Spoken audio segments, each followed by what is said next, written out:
Малолетници со дрога и оружје во угостителски објекти. Некои од присутните носеле и нож. Дел пак немале пријавен престој во државата. Вработените како обезбедување на локалите немале договор за работа и лиценца за оружјето кој им е дел од работната опрема. Вака изгледа вчерашната саботна ноќ во Македонија, според акциската контрола на МВР и останатите инспекторати, која беше спроведена од полноќ до 4 часот наутро. Во текот на вчерашната ноќ беа контролирани угостителски објекти на 272 локации ширум државата, а во оваа контрола беа уфатени 18 казина на подрачјето на СВР Скопје и на СВР Куманово.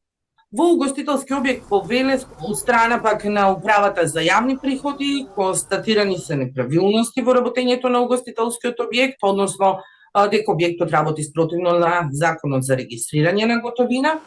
Од МВР вела дека тие ќе ги спроведуваат овие контроли постојано. Апелираат до угостителските објекти да не даваат алкохол на малолетници и родителите повеќе да внимаваат кое време и каде одат нивните малолетни деца, а најмногу да обрнат внимание што конзумираат децата во нивно отсуство. Потенцираат дека сите заедно можеме да придонесеме за поголема безбедност во државата.